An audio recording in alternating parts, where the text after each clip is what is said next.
Again. In reading my Bible again, we seek to go deeper. We seek to, as it were, unfold the Word of God in a way that we might have missed while we were reading it. So we call it reading my Bible again. That means we are going over and over and over, because the Word of God is deeper than you can imagine. The Word of God comes to us in multi-layers, just like as if you are opening an onion. It comes in multi-layers. So for us to read my Bible again means we are going to read it over. Came to die on the cross, and by that means we have crossed over. But I want you to know that it's more, way deeper, and the effect is even more than you can imagine. So invite a friend to invite a friend to invite a friend. The last time was a little technical, even I had not gone deeper at all, but I shared it in such a way that for anybody who is a Berean, that is, going back to search through the scriptures, going back to listen over and over again, there's a lot for you to benefit from. I do not want to, as it were, mix it with some levels of practicals, because what has been done is that everything has been culturalized. So if you talk about gods, if you talk about Jupiter, if you talk about Hercules, if you do Elohim, without really understanding, but I pray that if you go over and over again, I've discussed the issues of divine beings, and I've discussed that there is the Most High God. Like Abraham said, I've lifted up my hand to the Most High God. So there's a Most High God, and he created other gods when you read Psalm 95 verse 3. So salvation is the resolving of the problem Adam and Eve started by obeying the wrong God. We would just normally say Satan, but obeying. The Bible would say a serpent, but actually all those things are figures of speech, by worshiping another Elohim. So salvation is deliverance, but deliverance from what? Salvation is the deliverance from the consequences of the gods that mankind chooses rather than the Most High God. So salvation is the change of loyalty, is the change of allegiance to which God you serve and you worship. And I'm going to explain more. That is why Acts 4:12 says that neither is there salvation in any other, for there is none other name under heaven given among men whereby we must be saved. Romans 1:16-17 says, for I am not ashamed of the gospel of Christ, for it is the power of God unto salvation to everyone that believeth, to the Jew first and also to the Greek. For therein is the righteousness of God revealed from faith to faith, that is, from allegiance to allegiance, as it is written, the just shall live by his allegiance. So the fundamental human sin is to choose creation rather than the creator. The fundamental human sin, what brought all these problems, all this sin into this world, is that when man chooses creation than the creator. So the salvation is about which Elohim, which God you are choosing. And in the case of other we're worshiping, I'm choosing another God who is the Yahweh, who is the Hebrew, we call it Yahweh, but the Most High God. And remember, I said, I've lifted up my hand to the Most High God. Most High God for English language, or what eventually Moses, the one that Moses met and said what Moses said when he asked him what is your name, he said, I am that I am. That is how come when Moses was speaking to I am that I am, he said, what is your name? What is your name? That when I go to the children of Israel and they ask me that what is your name, then he said, I am that I am. So you will realize that there is a lot of what we will call name theology. And so because of there are many things that are obscured by our modernity and our languages. So I'm going to choose a story, and the story will help us. And we are looking at the story or the salvation of Rahab. And we're going to read some scriptures. Joshua chapter 2, verse 1 to 18. And Joshua the son of Nun sent out of Shittim 2 men as spies secretly, saying, Go, view the land and Jericho. And they went and came. Whither the men went, I know not. Pursue after them quickly, for ye will overtake them. But she had brought them up to the roof, and hid them with the stalks of flax, which she had laid in order upon the roof. And the men pursued after them the way to the Jordan unto the fort. And as soon as they that pursued after them were gone out, they shut the gate. And before they were laid down, she came up unto them upon the roof. And she said unto the men, I know that Jehovah hath given you the land, and that the fear of you is falling upon us, and that all the inhabitants of the land melt away before you. For we have heard how Jehovah dried up the water of the Red Sea before you, when ye came out of Egypt, and what ye did unto the 2 kings of the Amorites that were beyond the Jordan, unto Sihon and to Og, whom ye utterly destroyed. And as soon as we had heard it, our hearts did melt, neither did there remain any more spirit in any man because of you. For Jehovah your God, he is God in heaven above and on earth beneath. Now therefore I pray you, swear unto me by Jehovah, since I have dealt kindly with you, that ye also will deal kindly with my father's house, and give me a true token, and that you will save alive my father and my mother and my brethren and my sisters and all that they have, and will deliver our lives from death. And the men said unto her, Our life be for yours, if ye utter not this our business. And it shall be, when Jehovah giveth us the land, that we will deal kindly and truly with thee. Then she led them down by a cord through the window, for a house was upon the side of the wall, and she dwelt upon the wall. And she said unto them, Get you to the mountain, lest the pursuers light upon you, and hide yourselves there 3 days, until the pursuers be returned, and afterward may ye go your way. And the men said unto her, We would be guiltless of this thy oath which thou hast made us to swear.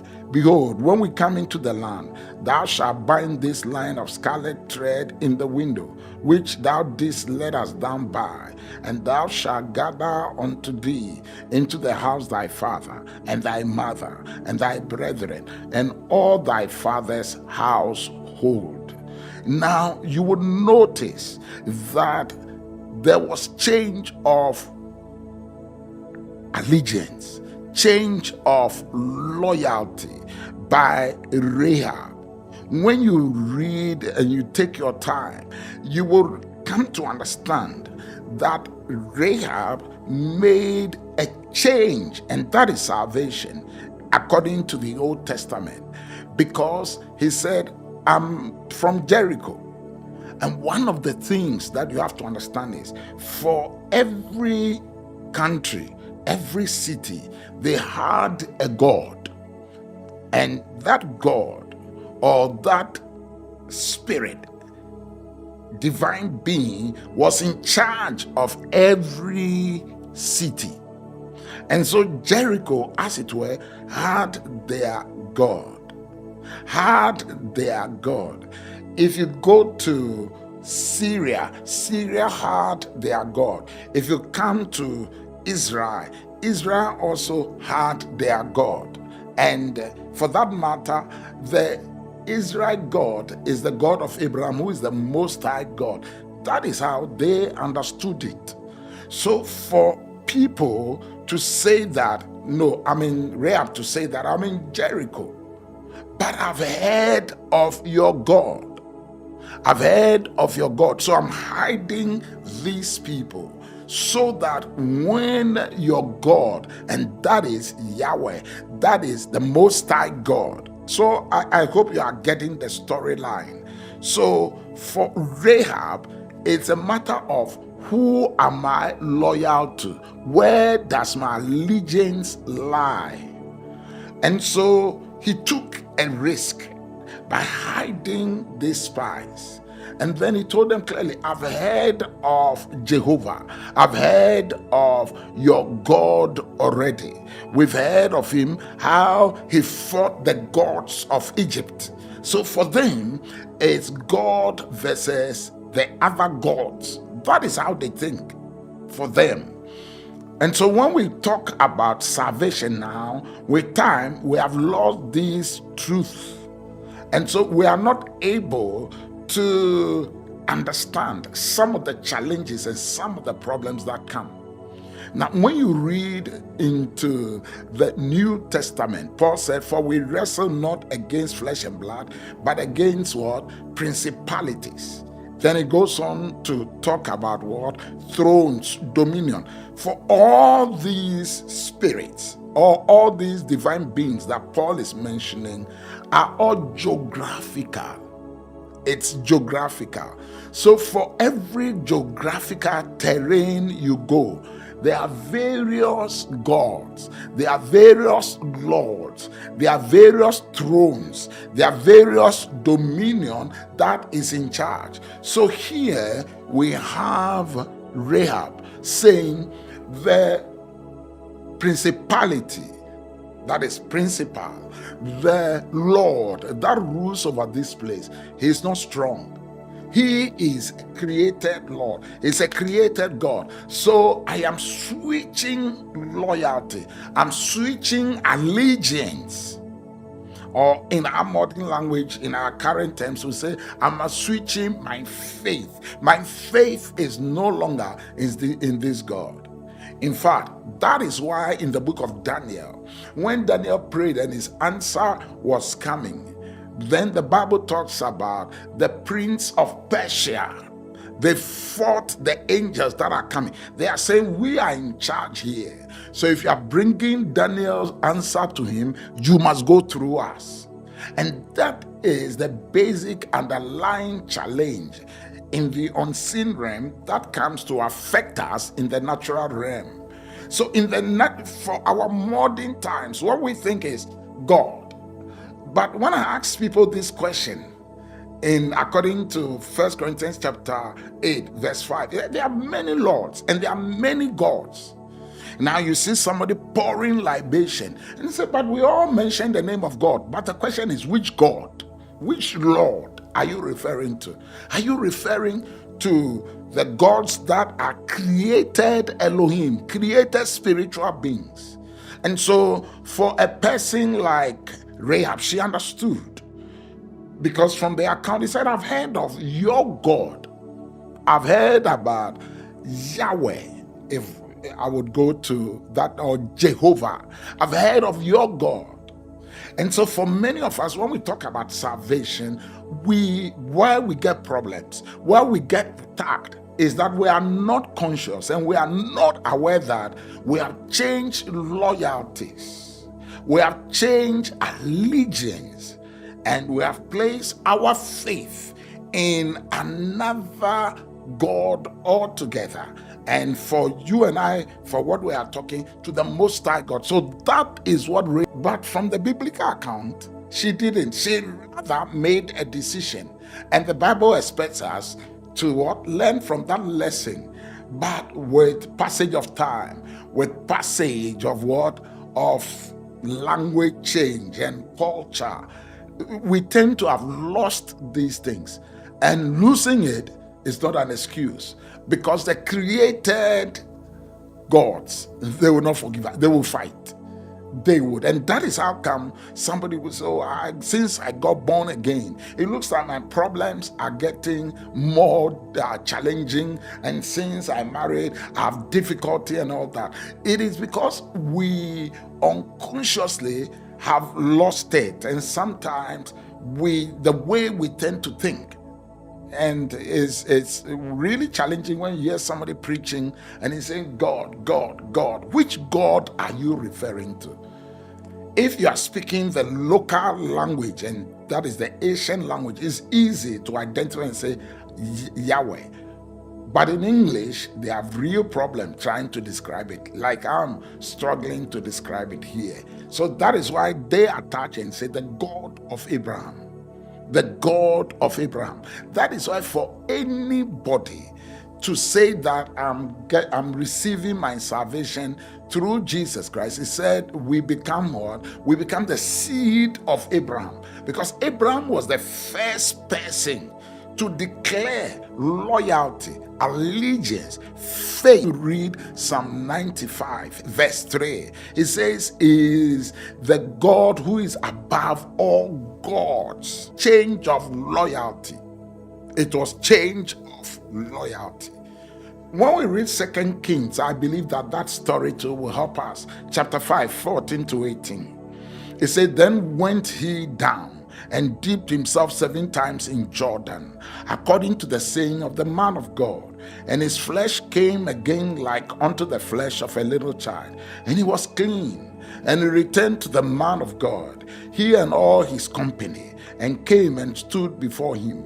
And he said, behold, now I know that there is no God in all the earth. I know that there is no God in all the earth, but in Israel. Now therefore I pray thee, take a blessing of thy servant. Let's read it again. And he returned to the man of God. How did he return to the man of God? Because he was healed. Because he found out that, hey, I'm suffering from leprosy. So he was healed. So based on power, play here. So he returned to the man of God and all his company, and came and stood before him. And he said, behold, now I know that there is no God in all the earth, but in Israel. Now therefore I pray thee, take a blessing of thy servant. But he said, as the Lord liveth, before whom I stand, I will receive none. And he urged him to take it, but he refused. And Naaman said, shall there not, I pray thee, be given to thy servant 2 mules bedding of earth, that is sand, dust? For thy servant will henceforth offer neither burnt offering nor sacrifice to other gods, but unto the Lord. Other gods. So there are a lot of interplay of gods. God, gods, God, gods. But if they were speaking, then the word we throw around, Elohim, then we come to understand Elohim is plural. But if you are talking about deities, and then I'm asking the question, which God are you talking about? That is why Naaman said, now that I am healed, I've seen which God is God. And I'm using the English again. And then he said that in Israel alone, that is where there is God, there is Yahweh, there is I am that I am. And he created all the other beings. Offer neither burnt offering or sacrifice unto other gods, but unto the Lord. You know, in our modernity, we'll just read and gloss over. In verse 18, in this thing the Lord pardoned thy servant, that when my master goeth into the house of Rimmon to worship there. So Rimmon is a created God, not idol, a created God. And he leaneth on my hand, and I bow myself in the house of Rimmon. When I bow down myself in the house of Rimmon, the Lord pardoned thy servant in this thing. So what is the story of Naaman? Naaman is saying, I've been healed of leprosy. But as I go back to Syria, because there is a principle, there's a principality, there is a spiritual authority who oversees Syria, who influences Syria. So when I go there, I'm going to come under his influence. So what I'm doing is I'm collecting some sand from Israel.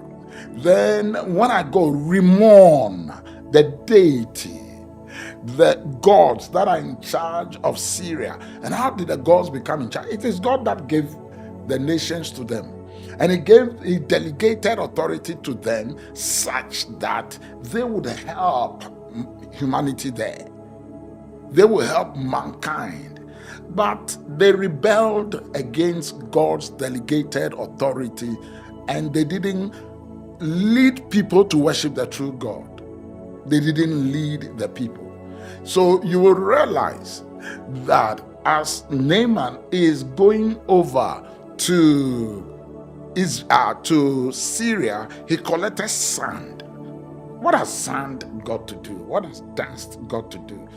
By the dust, he's declaring, it's a declaration, and saying that the gods, the principalities, the thrones, the princes, the dominion that is in Syria are no more under you. When I put on the sand and I stand on the sand, I'm telling all the principalities, all the gods, all the lords that I belong to the God of Israel, the God of Abraham. So that is salvation. Salvation is change of allegiance. And that is why when people would say, oh, I didn't used to have any problem. Now that I'm born again, I'm beginning to have problem. Your problem is the fact that you have changed loyalties. You have changed, and because you do not know. And God himself said, my people perish for lack of knowledge. Share the link. Share the link. Share the link with a friend, with a friend, with a friend. Share the link. And I believe that you will be blessed. And I pray that we'll have more understanding, because this will make us know what salvation actually means. So he said, in this thing the Lord pardoned thy servant, that when my master goeth into the house of Rimmon. Now, if we read the house of Rimmon right now, we'll gloss over. And that is why we do read my Bible again, to worship there. And he leaneth upon my hand, and I bow myself in the house of Rimmon. When I bow down myself in the house of Rimmon, the Lord pardoned thy servant in what? In this thing. So the question is, what role do created gods play in our salvation? What role do created gods? So salvation is change of loyalty. Now, the normal thing we know, that Jesus died for us. So when we are saved, I'm moving from destruction into life. So what has been sucked out of our salvation story is the role of gods, is the role of deities, is the role of divine beings. And we suffer for it because they attack us. That is why when we have church and we know who we are serving, sometimes a whole community will rise against a church. A whole community will rise about some of the things we do as church. Why? They rise against us because they have been instigated by the gods that are in charge over that community. Example, in the book of Daniel, what happened to the book of Daniel when Daniel's answer was coming? The principality, the prince of Persia, they fought the answer. That is what is happening to some of us. But because we are not aware, we just talk about salvation. Jesus died on the cross. We have crossover. Yes, it is part of it, because we'll come there. What are the benefits of salvation? So what role do created gods play in our salvation? Disloyal spirit beings remain active in their desire to attract human worship away from Yahweh, the Most High God, towards themselves. That is what they are doing. So salvation is all about which God is your allegiance to, which spiritual being is your allegiance to, which deity is your allegiance to. And what we fail to get is that when it comes to deities, when it comes to created gods, created because they were also created, but they operate in the unseen realm. They do not have materiality. I will use the word they do not have. We have materiality. So you see me and I see you. We have gadgets. You are seeing me through technicality or a technical gadget. I'm manifesting. But they would want to manifest in our world by various means. So salvation is about which God is your allegiance to. Where lies your allegiance? And so the moment you say, from today, I believe that Jesus died and was raised from the dead. Do you know, they said, thou shalt be saved. And when you are saved, you have switched allegiance. You have switched allegiance. And that is where our battles and our unexplainable challenges come. Because to some, the spiritual deity from your background, from your town, from your country, from whichever place you are, is beginning to frustrate you, beginning to fight you. Territory don't change, if you permit me to say so. Allegiance don't change. So where lies your allegiance? So when we tell people, oh, when you get saved, now to even do it is a struggle. They don't know the real problem of allegiance. I pray that as we learn about deities, spiritual beings, it will help you to know what is salvation. Salvation is about which God is your allegiance to. The English restricts us, but the Lord will grant us understanding. The Lord will grant us light. I pray for you that if ever since you became saved and you gave your life to Jesus, life is becoming more unbearable, challenges, and things are happening in your space and you are not able to explain. Today, I pray that the Lord will let you understand that because of your allegiance, that is why these uncreated beings, because at first you didn't know that they have made declarations, your whoever is in your background had made those declarations. But I believe that you and your household would change allegiance. Like Abraham. Abraham changed allegiance. That is why he's the God of Abraham. And he influenced who? He influenced Isaac and then went on to Jacob. That is why God will reveal himself and said, I am the Elohim. I am the God of your father Abraham. Then God of your father Abraham, Isaac. And then Jacob also took on the baton. But by third and fourth generation, we always tend to miss out. And we miss the real meaning. And unfortunately, there are many of us that do not have light, and we do not understand why we are Christians, but we are suffering and we are in pain. The Lord help us. The Lord help you. That why do you need salvation? What is salvation? And so I believe that even if you are born again, if you have given your life to Jesus, now your salvation will be more stronger and deeper, and your allegiance will be more stronger to the God Most High.